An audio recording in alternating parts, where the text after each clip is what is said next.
Dunlap es básicamente la definición de un pequeño pueblo de Estados Unidos. En mi opinión, es uno de los lugares más hermosos del mundo. Sabía cuándo me estaba acercando a casa porque podías mirar por la ventana y solo ver una alfombra verde, prácticamente en cualquier momento del año. Todas las personas que conozco nacieron y se criaron aquí. Yo me mudé durante un mes y rápidamente regresé. Tienes el fútbol de los viernes, pista de carreras de tierra y lanzadas. Es parte de la vida aquí. Es un lugar tranquilo hasta que miras alrededor. Quien se acercó a mi padre lo conocía. Él tenía que conocerlo. Creo que no se daba cuenta con qué tipo de persona estaba Mi tratando. mente no dejaba de pensar en cómo sabía ella que él había muerto. Había un triángulo amoroso un poco extraño. ¿Habías visto sangre en sus pantalones? Pensaba que si se salía con la suya por un asesinato, yo sería el siguiente a quien iría a buscar. En ese momento intentábamos determinar quién nos decía la verdad.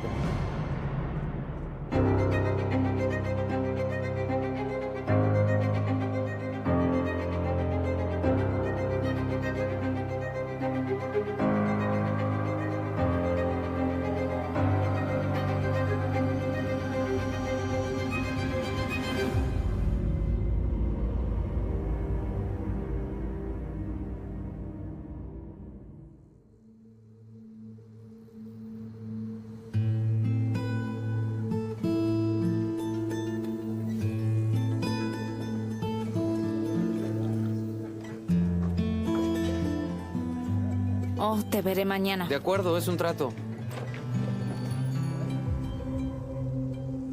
Hace 9 años, en 2011, fue la primera vez que veíamos algo así en esta zona. Era una mañana típica de jueves. Fui a la tienda local aquí en el pueblo a comprar el desayuno. Alrededor de las 10 a.m. de esa mañana, recibí una llamada perturbadora.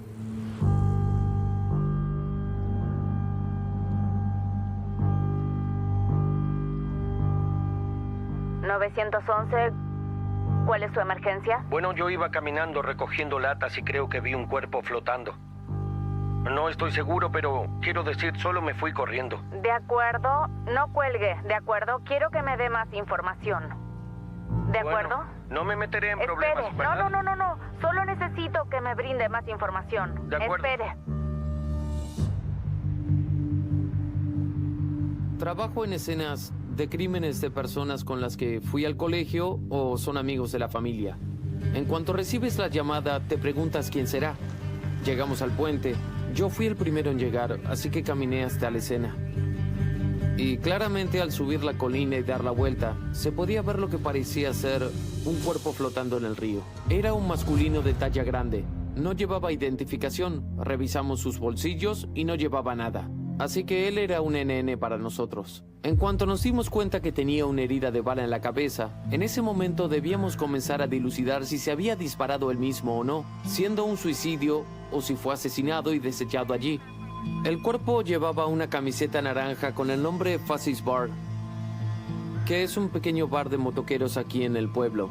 Como llevaba una camiseta de un bar local, en ese momento asumimos que se trataría de alguien de la zona. Yo llamé al fiscal distrital Steve Train para que estuviera al tanto que teníamos un cuerpo en el río. Cuando llegué al lugar donde estaba el cuerpo, él mismo seguía en el río, ¿sabes? Había latas de cerveza, todo tipo de cosas alrededor de donde fue encontrado el cuerpo. Estaba en aguas poco profundas y una roca había bloqueado el cuerpo de modo que se mantenía en una posición fija. Si hubieran quitado el cuerpo del lugar en donde terminó, podrían haber pasado entre 60 y 90 días hasta que encontramos el cuerpo después del asesinato. Al caminar juntos, notamos algunas marcas de cubiertas. En ese momento no sabíamos si tenía relación. Pero si aquí mismo lo desecharon, alguien tuvo que transportar el cuerpo hasta aquí. Al parecer, había algunas marcas de arrastre en dirección al río. Parecía como si alguien lo hubiera levantado y arrastrado. Hubo algún delito en este caso, y este hombre no llegó por voluntad propia al río. Y una de las primeras cosas que queríamos hacer era hablar con el sujeto que estaba recogiendo latas en el río y encontró el cuerpo. ¿Se encuentra ahí? Sí, señora. ¿Podría decirme su nombre? Me llamo Larry. Larry. Oh, Dios mío, no. De acuerdo, espere, no hizo nada malo, ¿de acuerdo? ¿Sigue ahí? Sí, señora. Larry formaba parte de nuestra comunidad hacía mucho tiempo. ¿Fue él quien llevó el cuerpo a la escena? ¿Lo desechó en el agua y luego llamó al 911 para no quedar como sospechoso? Tomamos fotografías de las huellas de sus zapatos para saber si sus pies estuvieron más cerca del agua de lo que dijo, y en caso de que sí, podríamos regresar y preguntar por qué. La historia de Larry comenzó a coincidir con lo que nos contó. Se notaban las zonas por donde había caminado, y cuando vio el cuerpo se notaba que se había ido rápidamente de allí. Larry, en este momento, era más un testigo que cualquier otra cosa para nosotros. Luego de procesar la escena, un policía de patrulla dijo que había recibido una llamada más temprano esa mañana y nos pareció muy sospechoso.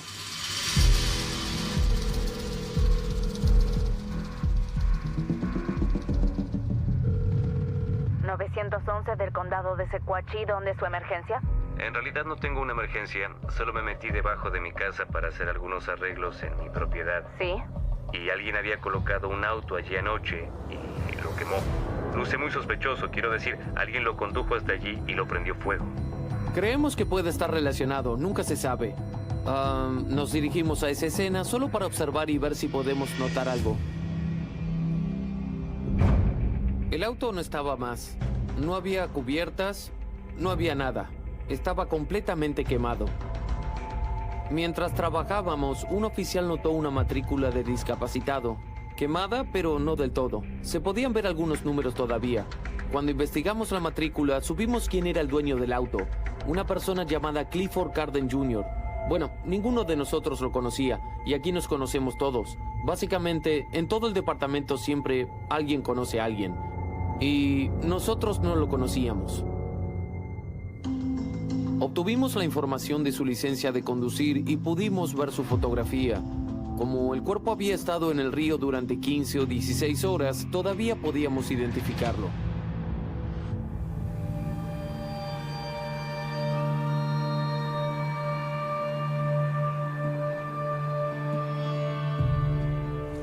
Esta es la primera vez que comparto esta historia con alguien. Recuerdo conocer a Jody Lockhart y otras personas del departamento de policía. Identifiqué a Cliff por sus tatuajes, pero me quebré cuando lo vi ahí. Cliff creo tenía 17 años cuando lo conocí. Su madre y yo llevábamos poco tiempo de casados cuando comenzó a llamarme papá. Fue un hijo para mí, casi como si fuera propio. El día que recibimos la llamada de que Cliff había sido asesinado, fue una sorpresa. Y quedamos destrozados porque no nos esperábamos algo así, que supiéramos. Él no tenía ningún problema con nadie, fue simplemente un asesinato brutal.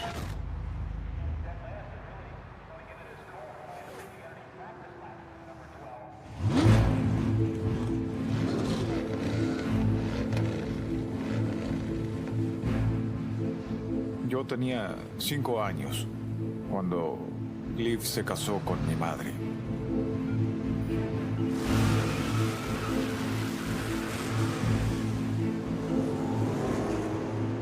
Y me crió como si fuera su hijo desde ese momento. Al final terminarían divorciándose, pero la única persona que conocí y pude llamar papá en mi vida siempre fue Cliff. Nadie más.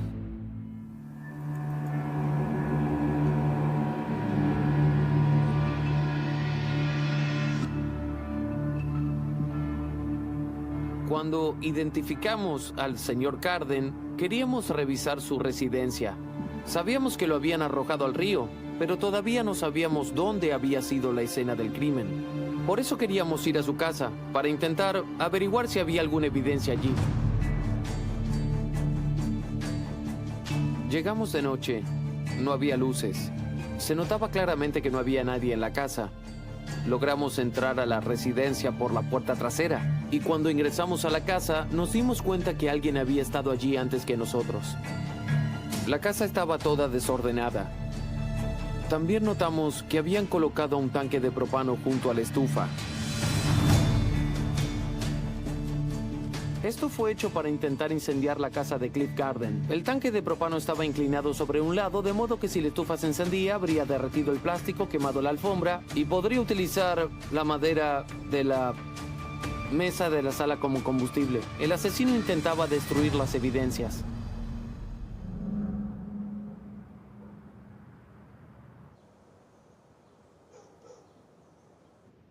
Ahí estaba yo, preparando a mi hijo para ir a dormir.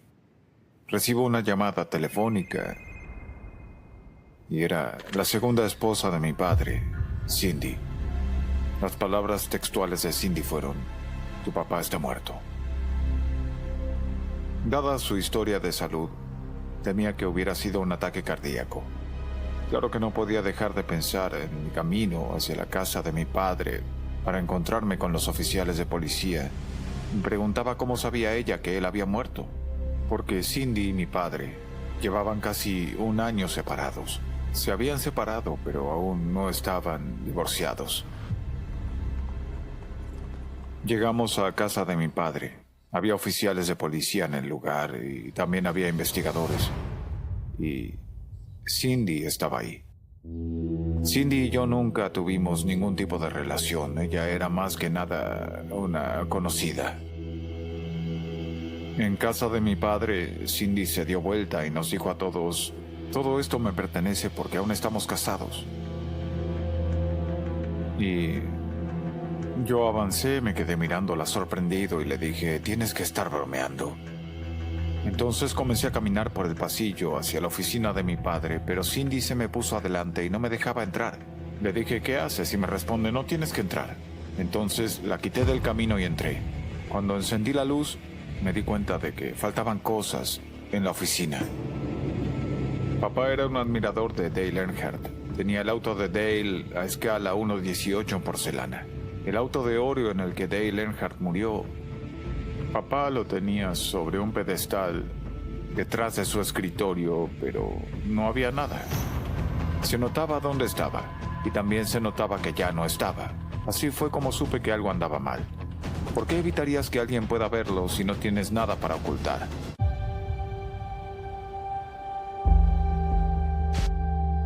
Los oficiales del condado de Sequatchie y los agentes del Buró de Investigaciones de Tennessee pasaron su jueves alrededor del río Sequatchie recolectando pistas por un posible homicidio.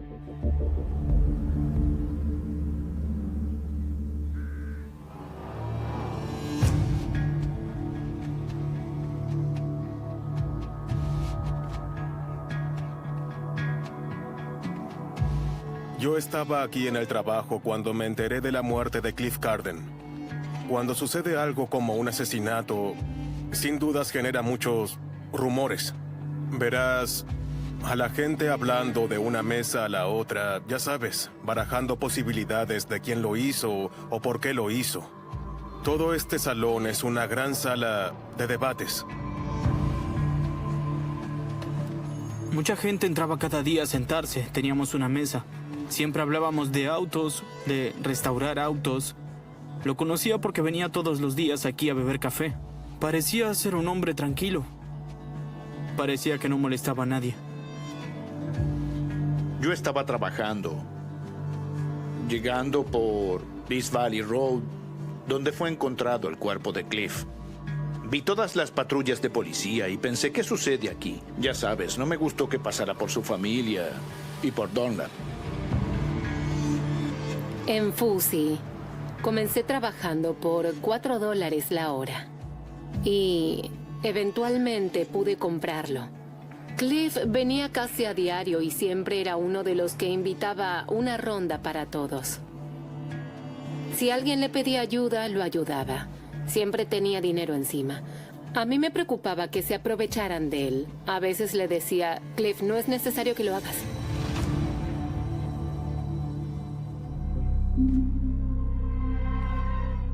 Cuando comunicamos la información sobre el asesinato a la prensa, recibimos una pista de un dueño de un negocio. Nos contó que 2 días antes de que se encontrara el cuerpo del señor Garden, él había estado en su tienda. Escuchó a Cliff Garden tener una conversación por teléfono con una persona que el señor Garden describió como una exnovia, y que Cliff había quedado muy molesto luego de la llamada y golpeó el teléfono. El señor Carden luego le contó al dueño de la tienda que su exnovia y su novio intentaron impactarlo con su vehículo. ¿Esta exnovia era Cindy Carden?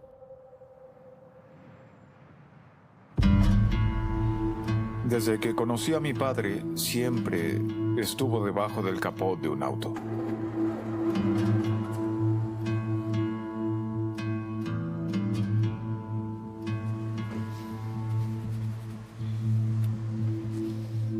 Y sin importar qué auto fuera, él podía trabajar en él y arreglarlo.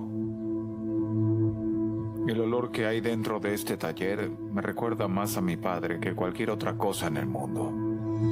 Pero trabajar en un auto demanda mucho físicamente y mi padre tenía problemas en la espalda por su peso. Tomaba medicamentos recetados para sus dolores de espalda. Muchas veces lo extraño. Siempre estuvo cuando lo necesité. Estoy orgulloso de él, era buena persona. Si no estaba trabajando en un auto, quería estar con sus nietos. Mi hijo más pequeño tenía 1 año en ese momento y me rompe el corazón saber que Kobe nunca sabrá quién fue, nunca tendrá ese osito de peluche, ese gran osito de peluche de su abuelo, nunca lo sabrá.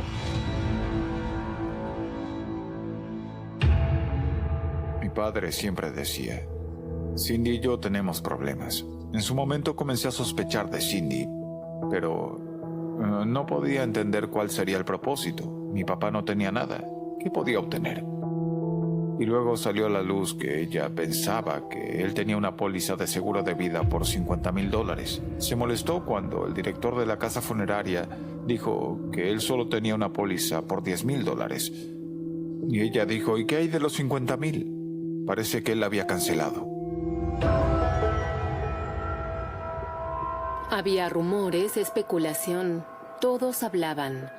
Podías oír: bueno, todos sabían que siempre cargaba dinero. Es un milagro que no haya sucedido antes.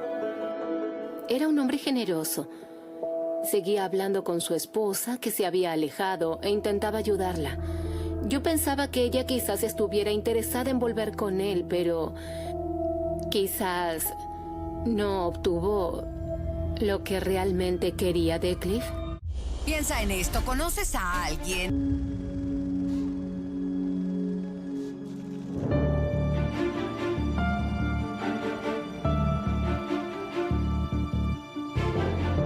Queríamos hablar con Cindy lo más rápido posible porque queríamos saber si se habían separado en buenos términos. Queríamos saber si ella tenía algo que ver. Era nuestra principal sospechosa, pero debes asegurarte de no dejarte atrapar por teorías o ideas. Solo debes concentrarte en tu evidencia y hacia dónde te lleva. Sabía que había más en la historia que lo que habían encontrado. Yo seguía sospechando de Cindy. Descubrimos que había una póliza de seguro de vida de la que Cindy creía que era la beneficiaria, que recibiría mucho dinero. Y queríamos sentarnos a hablar con Cindy, que nos diera una declaración y averiguar qué sabía y cuándo había sido su último contacto. Durante el interrogatorio de Cindy Carden, nos dio una coartada en donde estaba al momento del asesinato de Clifford Carden. Dijo que estaba en un salón de belleza y que luego se fue a casa. Investigamos ambas cosas y eran ciertas.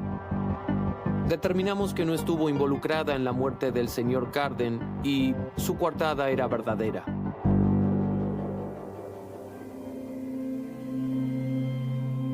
Su sentido del humor era genial, amigo. Era muy gracioso. Siempre contaba chistes y creo que hasta los inventaba. Nunca imaginé que yo sería sospechosa. Me preguntaron dónde estuve y a qué hora estuve en cada lugar y yo pude responderles absolutamente todo lo que querían saber. Chris me acusaba a mí. Me culpa de algunas cosas, pero entre tú y yo, algo no está bien ahí. Era 1988 y yo era una madre soltera criando 2 niños cuando tocan a mi puerta y una amiga me dice que alguien quería conocerme. Cuando abrí la puerta, él era tan apuesto. Intentaba meterle eso en la boca.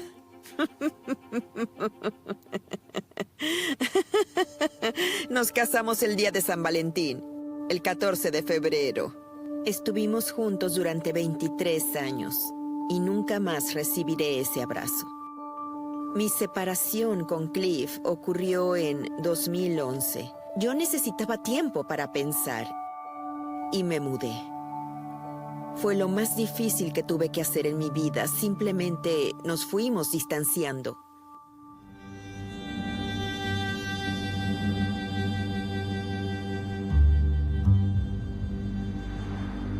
Fui la última persona en hablar con él. Me llamó y me dijo, si mi auto no está ahí, no te preocupes, yo regresaré. Y no vi su auto, así que seguí de largo. Tenía muchas amigas mujeres, ya sabes, con las que hablaba y les arreglaba los autos. Si me preguntas a mí, podría haber sido alguno de sus clientes en el taller de autos. Apenas unos pocos meses antes de su muerte, fue a Daytona con otra mujer que conoció en Fuzzy's. Se tomaron fotografías en la playa y ella llevaba mi chaqueta. Una chaqueta de Dale Earnhardt. Bueno, quizás eran solo amigos. Sí. Cree lo que tú quieras.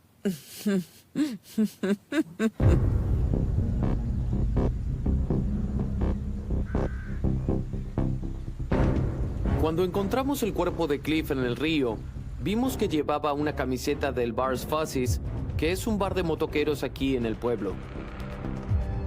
Sabra Roddy, la dueña del Bar's Fuzzy's, nos contó que Cliff había estado allí algunas noches antes de que descubriéramos su cuerpo en el río y que estuvo allí con una mujer. La señorita Roddy nos escribió a la mujer como que tenía pelo oscuro, llevaba pantalones negros y una camiseta blanca con una chaqueta oscura. Llegó alrededor de las 7, algo tarde para Cliff, y estaba con una mujer que nunca había visto antes. Parecía tener mi edad y cabello marrón, negro, cabello largo. Y lo que me sorprendió de ella, al principio fue muy amable, pero iba al baño a cada rato y pasaba mucho tiempo allí. Le pregunté a Cliff si ella estaba bien y me dijo sí. Y cuando se fueron, obviamente pagó en efectivo. Y tenía un enorme fajo de billetes. Cuando sacó ese fajo de billetes, vi cómo ella lo miraba. Acababa de cobrar su cheque de la Seguridad Social por discapacidad, y ella lo sabía. Te garantizo que sí. Y cuando se iba, le dije que tuviera cuidado hasta llegar a casa, y me dijo, nos vemos mañana. Y esa fue la última vez que vi a Cliff.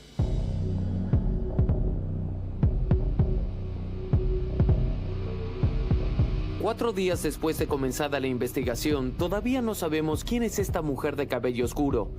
Y entonces el alguacil nos dice que recibió una llamada telefónica de alguien del pueblo, el señor Randy Griffith, que posiblemente tuviera información sobre quién incendió el auto del señor Carden.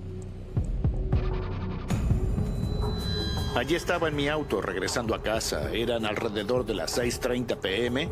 y cuando tomo la curva veo que mis luces rebotan contra 2 personas. Y me di cuenta que una de ellas era Brian. Conozco a Brian de toda la vida. La mamá de Brian estuvo casada con mi tío. Todos nos conocemos. Brian y esta mujer, que ya sabes, no sabía si era su novia o qué, los había visto juntos algunas veces. Les pregunté, ¿qué están haciendo? Y me dijo, solo salimos a caminar. Les dije, ¿no hace frío para caminar? Y me respondió, solo estamos haciendo ejercicio. Necesitamos caminar, estamos aburridos. Entonces yo pensé, ¿qué diablos? Sabía que algo andaba mal. Brian, no te estás comportando como siempre. Pero dije, bueno, ¿quieren que los lleve? Y me dijo, sí, llévanos al motel. Unos días más tarde estaba sentado charlando con un amigo y me dice, ¿sabes del auto que fue quemado pasando tu casa? Y le dije, no sabía nada de eso. Y me dijo, sí, bueno, el auto fue quemado donde Brian y su amiga estaban caminando. Esa no es una buena señal. Le dije, eso no tiene buena pinta para nada. Tengo que llamar al alguacil. Brian Beris es de aquí. Tiene casi la misma edad que yo. Fuimos a la misma escuela aquí y ya he lidiado con Brian antes. Brian era una persona agradable que de vez en cuando se metía en problemas con sus amigos cuando bebían. Randy Griffiths dice que fue más o menos aquí donde recogió a Brian Beris y a una mujer desconocida. El auto fue encontrado quemado por este camino, en línea recta por este camino de aquí. Y Randy Griffiths notó que Brian y la mujer estaban embarrados y el lugar donde se incendió el auto tenía barro. Mientras trabajamos el caso, nos preguntamos si esta mujer misteriosa que estaba con Brian Beris era la misma que fue con el señor Carden al Bar Fuzzy's. Queríamos encontrar a Brian Beris rápidamente. En ese momento, se convirtió en el principal sospechoso.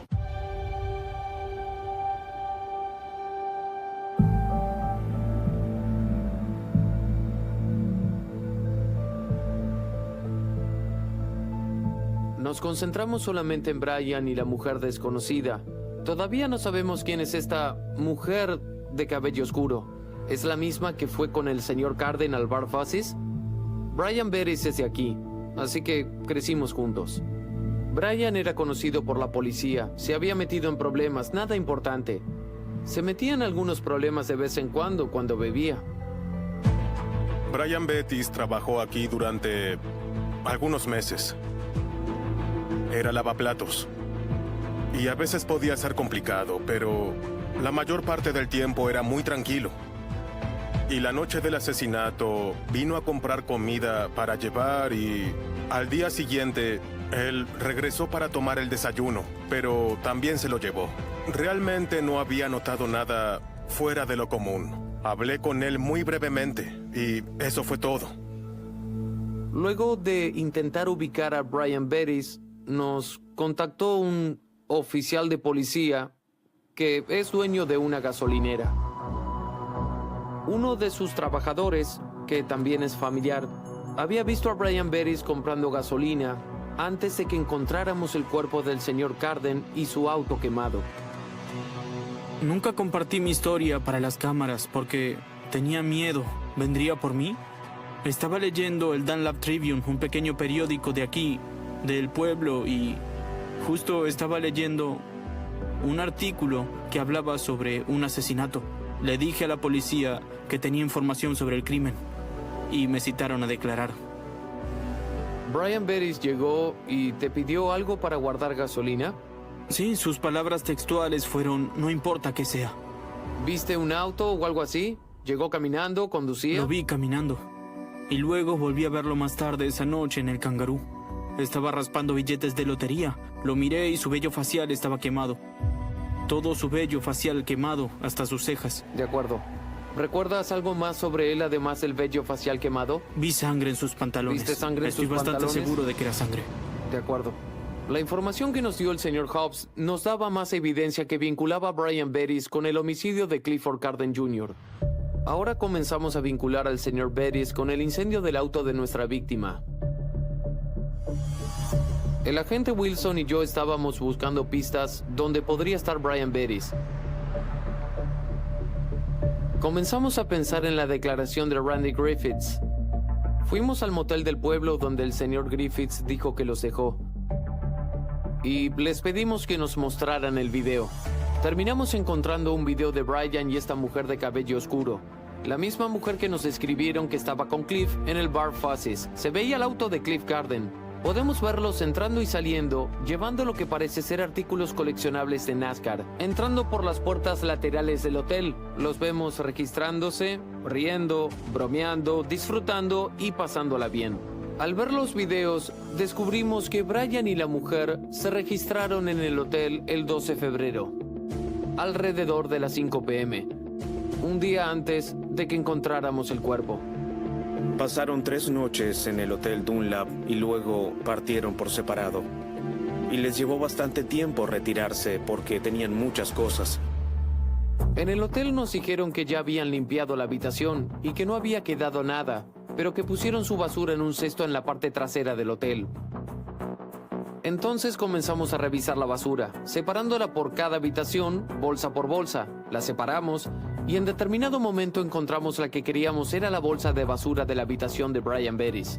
Lo más importante que encontró Jody era una botella de píldoras del señor Carden. Tenía mucha sangre, por lo que esa botella fue enviada al laboratorio de criminalística del Buró de Investigaciones de Tennessee en Nashville. Allí los científicos hicieron las pruebas y descubrieron que en la botella de píldoras se encontraba la sangre y el ADN del señor Carden.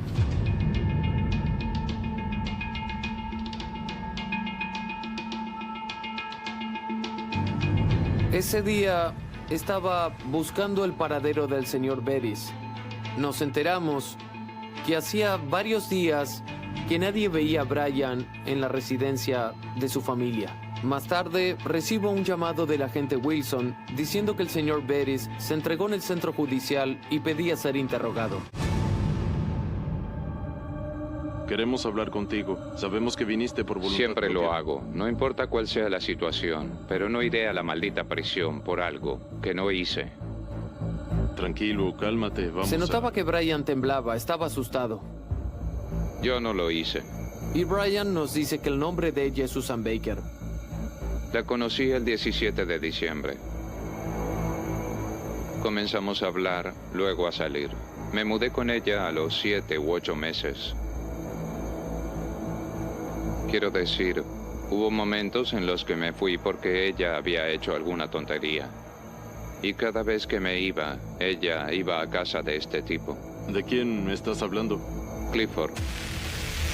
Todas las piezas del rompecabezas comienzan a encajar. Esta mujer, Susan Baker, está saliendo con 2 hombres. Está saliendo con Brian Bettis y con Cliff Carden.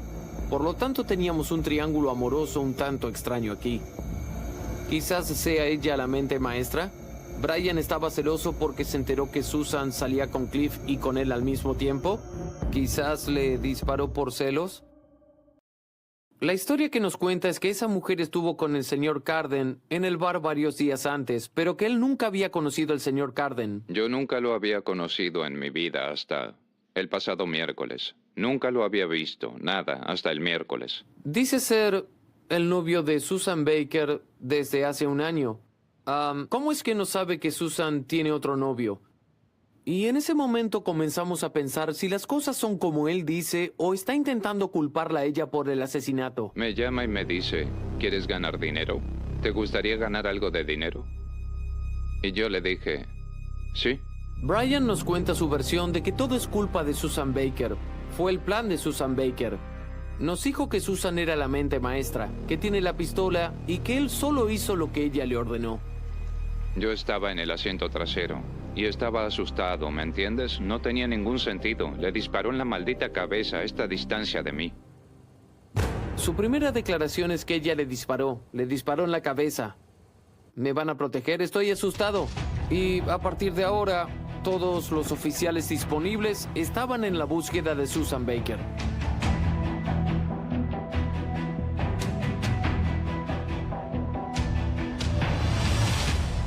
El 8 de febrero de 2011, encontramos a Susan Baker en una casa en Dallas Hollow, en el condado de Hamilton. Nosotros la trasladamos a la oficina del alguacil. ¿Pudo haber sido el triángulo amoroso? Yo creo que se trataba más de lo mala que era la mujer. Creo que Cliff no se dio cuenta de con qué tipo de persona estaba tratando.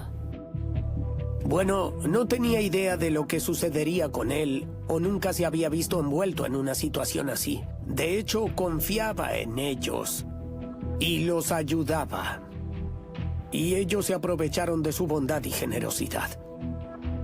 Quería ir al lugar donde hallaron el cuerpo de mi padre, estacionar en ese puente y bajar por el camino hasta el lugar. Bueno, aún era una herida abierta, ¿sabes? Emocionalmente.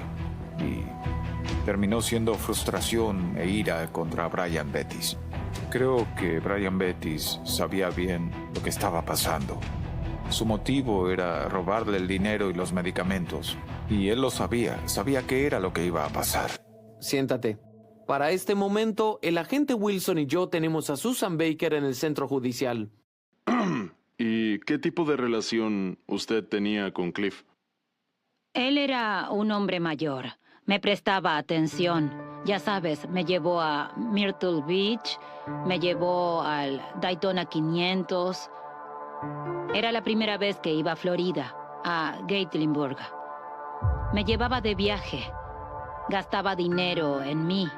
¿Sabes? Me prestaba atención. Mostraba un poco de amor y afecto, ¿no es así? Sí. Durante mucho tiempo fue una relación que se cortaba y volvía a empezar. E incluso cuando estábamos más separados que juntos, seguíamos hablando y luego Cuénteme volvíamos a sobre su estar relación con juntos. Brian. Habíamos comprado anillos de casamiento. Una relación bastante seria. Sí. Durante la entrevista con la señora Baker, nos dice que Brian y ella habían discutido algunas noches antes del asesinato y que se fue y se quedó en casa de Cliff Carden. Brian estaba celoso de Cliff. Cada vez que discutíamos, mencionaba a Cliff. Siempre aparecía su nombre. Siempre. Comienza a contarnos una historia sobre cómo Cliff y ella fueron hasta Dunlap para encontrarse con Brian en una tienda. Susan había pasado 3 días en su casa antes de esto, porque dijo que necesitaba un lugar para quedarse. Como él se preocupaba por las personas, la dejó quedarse y luego ella lo convenció de que iban a recoger a un amigo, que era Brian Bettis, su novio. Y él fue a buscarlo sin saber, creyendo que iban a recoger a un amigo de ella. Brian Bettis sabía bien lo que hacía. ¿Cuál era el propósito? ¿Y qué pasó después? Recogimos a Brian, condujimos un poco, regresamos al bosque y... Continúe. ¿Después qué pasó en el bosque? Disparo. ¿Le disparó? No, ¿A quién? Brian. Su versión es que Brian sacó una pistola de la nada y le disparó al señor Carden en la parte trasera de la cabeza. Durante la entrevista, el agente Wilson y yo intentamos determinar quién decía la verdad. Quien le disparó a mi papá tendría que pasar el resto de su vida en la cárcel. Quien quiera que averiguaran que lo hizo, ese sería el detalle, sería la condena. Piensa en esto.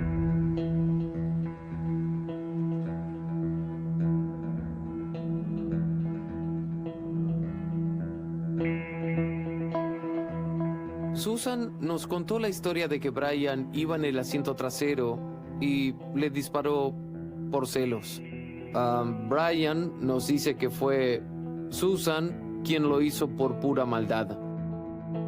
Comenzamos a mirar lo que nos dice la evidencia.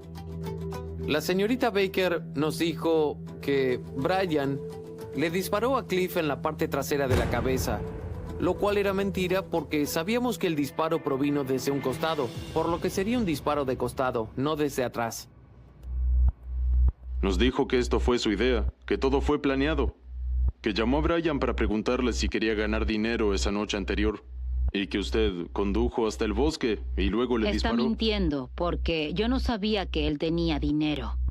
Comenzamos a preguntarle de su historia que sabíamos que no era verdad. ¿Por qué Brian diría que le preguntaste si quería ganar dinero? Hasta ahora No todo lo lo que hice. dijo Brian ha sido la verdad. Todos en el pueblo sabían que Cliff llevaba dinero encima. Llevaba entre 200 Entonces y sabías 300 que tendría al dólares. menos mucho dinero encima. Sí. Le dijimos a Susan que sabíamos que estaba mintiendo, que sabíamos que había incendiado el auto e intentado ocultar las evidencias. Le dijimos que sabíamos que se habían metido a robar a su casa. Que teníamos videos de ella y Brian Bettis en el hotel con los artículos de colección de NASCAR. Creo que fue eso lo que hizo que Susan comenzara a quebrarse. Susan, la cuestión es la siguiente, ¿ok? Brian no le disparó a Cliff, ¿verdad? Tú le disparaste a Cliff, ¿no? Quiero decir, ya dejémonos de mentir, ¿sí? No. Tú le disparaste a Cliff desde el asiento del acompañante, ¿verdad? Sí, lo hice. Enloquecí. Así fue, enloquecí, tenía la pistola y realmente no sabía si el seguro estaba puesto o no. No lo sabía. No lo miré cuando lo hice. Ni siquiera sé si el disparo lo impactó o no, porque no escuché ningún vidrio que se rompiera, nada. Solo se escuchó el disparo. Bajó la cabeza y de repente había sangre por todos lados. Finalmente quiere contarnos una versión diferente. Me pide que yo personalmente acerque mi silla a ella y me dice, de acuerdo, pretende que estás conduciendo. Sube las manos como si estuvieras conduciendo. Bueno, yo voy de acompañante. Me tomó del brazo. De acuerdo, te tomo del brazo. Me tomó del brazo y yo simplemente hice esto. Así. En todos mis años de carrera jamás había tenido a alguien que demostrara cómo cometió un asesinato. Ella nos enseñó el ruido que hizo cuando le disparó a Cliff. Para ella era solo un viejo con dinero. Y ha comenzado el juicio contra una mujer acusada de dispararle y robarle a su novio medicamentos recetados, desechando su cuerpo en el río, quemando su auto y malgastando su dinero en compras. Susan Baker era alguien que mi padre quería mucho. Se preocupaba por ella y ella le disparó. Él la ayudaba porque era así de bondadoso. Y ella se aprovechó de eso. Y lo que más me rompe el corazón es que lo hizo por dinero y medicamentos.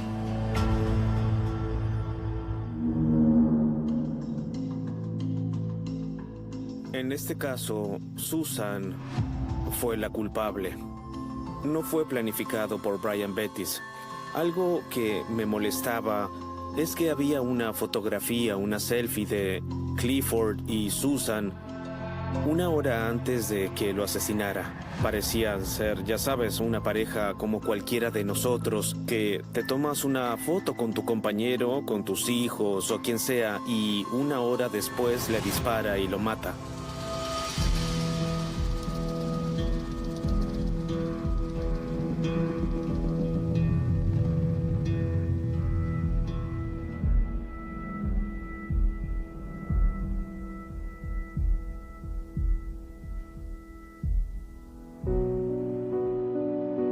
A veces lo extraño mucho.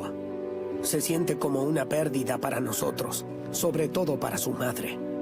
Él era lo más importante en su vida, y él lo era para ella, además de su esposa e hijo. Ella no ha sido la misma desde el asesinato, y creo que tampoco volverá a hacerlo.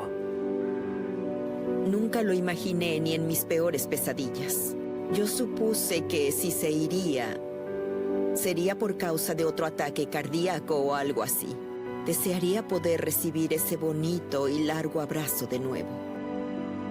Lo que más extraño de mi padre son esas charlas de padre e hijo. Si tuviera la oportunidad de hablar con mi papá sería